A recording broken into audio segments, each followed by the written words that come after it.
السلام عليكم، مرحبا بكم في قناة إفادة.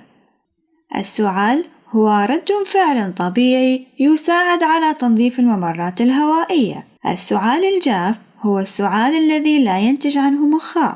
هناك عدة أسباب للسعال الجاف وألم الصدر. في بعض الحالات تختفي هذه الأعراض من تلقاء نفسها، ولكنها قد تنجم عن مرض تتطلب علاجا سريعا. عدوى الجهاز التنفسي العلوي.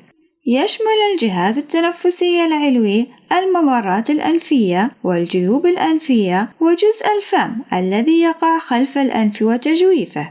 تعد عدوى الجهاز التنفسي العلوي السبب الأكثر شيوعاً للسعال المرتبط بالمرض. تشمل بعض الأعراض الأخرى لعدوى الجهاز التنفسي العلوي ما يلي: سيلان الأنف، التهاب الحلق، الحمى، آلام الجسم. يمكن أن تسبب كل من الفيروسات والبكتيريا التهابات الجهاز التنفسي العلوي، علماً أن الغالبية العظمى تسببها الفيروسات، مثل الفيروسات المسؤولة عن نزلات البرد، فيروسات الإنفلونزا، وأولئك المسؤولين عن التهاب الحنجرة الفيروسي. العلاج: العادة يشفى التهاب الجهاز التنفسي العلوي الفيروسي من تلقاء نفسه، لكن الالتهاب الذي سببه بكتيريا قد يتطلب استخدام مضادات حيوية. المهيجات: يمكن للمهيجات المحمولة في الهواء مثل الأبخرة والأدخنة أن تهيج الحلق والممرات الهوائية، مما يؤدي إلى السعال الجاف. قد يؤدي السعال الشديد أو المستمر إلى ألم في الصدر. العلاج: إذا كان السعال وألم الصدر ناتجاً عن التعرض لمهيج، فمن المهم تجنب التعرض له قدر الإمكان، ومن الأفضل ارتداء قناع يغطي الفم والأنف. الربو هو حالة مزمنة تؤثر على الشعب الهوائية في الرئتين. أكثر الأعراض شيوعاً هو صوت الأزيز، وقد تشمل الأعراض الأخرى: سعال مزمن، ضيق أو ألم في الصدر، ضيق في التنفس، صعوبة النوم. العلاج: لا يوجد علاج للربو، لكن الأدوية يمكنها السيطرة عليه، مثل الأدوية المستنشقة، والتي تساعد في تقليل التهاب العضلات المحيطة بالممرات الهوائية، مما يساعد الشخص على التنفس بسهولة أكبر. مضادات الكولين تساعد في فتح الشعب الهوائية. موسعات الشعب الهوائية ترخي وتفتح الشعب الهوائية بسرعة لتخفيف الأعراض. أيضاً اتخاذ خطوات لتجنب المهيجات المحتملة، مثل الدخان، الأبخرة، الغبار. ارتجاع المريء: يتسبب مرض ارتجاع المريء في تسرب حمض المعدة بشكل متكرر إلى الأعلى خارج المعدة وإلى المريء. الأعراض الأكثر شيوعاً لهذا المرض هي ارتداد الحمض وحرقة المعدة. هذا الألم الحارق يكون في الصدر أو أعلى البطن. يمكن أن يؤدي تسرب حمض المعدة إلى المريء أيضاً إلى تهيج الحلق، مما يؤدي إلى السعال الجاف. العلاج: قد يشمل علاج ارتجاع المريء مجموعة من التغييرات في النظام الغذائي والأدوية وربما الجراحة. للسيطرة على الارتجاع المريئي قد تساعد التعليمات التالية: تجنب تناول الأطعمة الحارة أو الدهنية التي قد تؤدي إلى ارتداد الحمض، تجنب الإفراط في الأكل، تجنب تناول الطعام في غضون 2 إلى 3 ساعات من النوم، فقدان الوزن الزائد إذا نصح الطبيب بذلك، الإقلاع عن التدخين إن أمكن. العلاجات الطبية للارتجاع المريئي قد تتضمن مضادات الحموضة.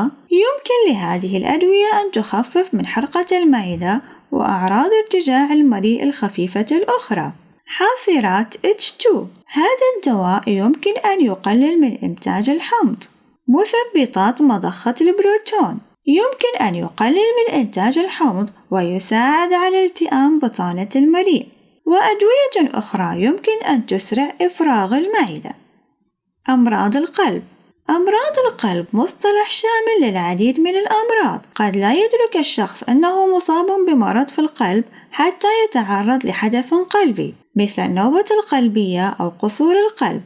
يمكن أن يسبب قصور القلب أعراضاً مثل ألم الصدر والسعال، تشمل العلامات والأعراض المحتملة الأخرى ما يلي: ضيق في التنفس، إعياء، تورم في القدمين أو الساقين أو البطن، تورم الأوردة داخل الرقبة.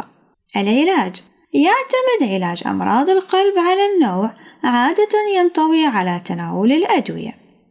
الصدر المثقوب أو انكماش الرئة، وهو الهواء المتسرب من الرئة إلى الفراغ بينها وبين جدار الصدر. عندما يتجمع الهواء في هذا الفضاء فإنه يضغط على الرئة وفي النهاية يمنعها من الانتفاخ الكامل عندما يستنشق الشخص.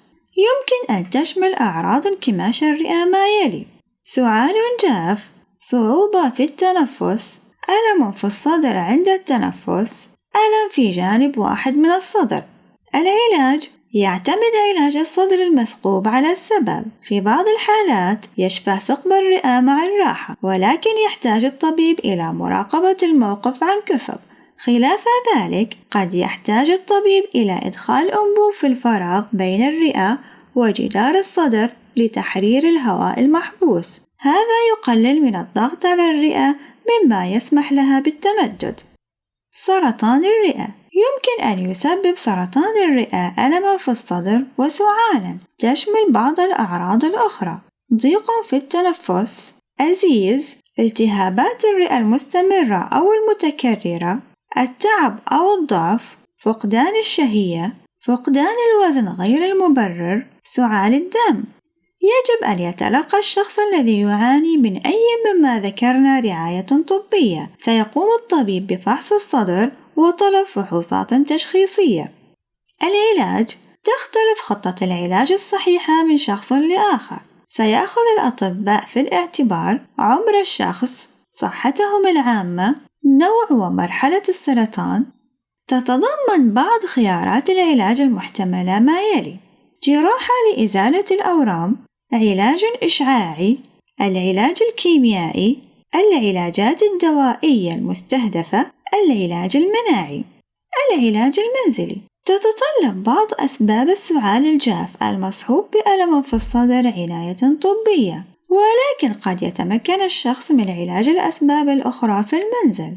تتضمن بعض استراتيجيات الرعاية المنزلية ما يلي: استخدام مرطب داخلي للمساعدة في الحفاظ على رطوبة مجرى الهواء، شرب الكثير من السوائل، تجنب التعرض للمهيجات أو مسببات الحساسية المحتملة، تناول مثبطات السعال المتاحة بالصيدليات.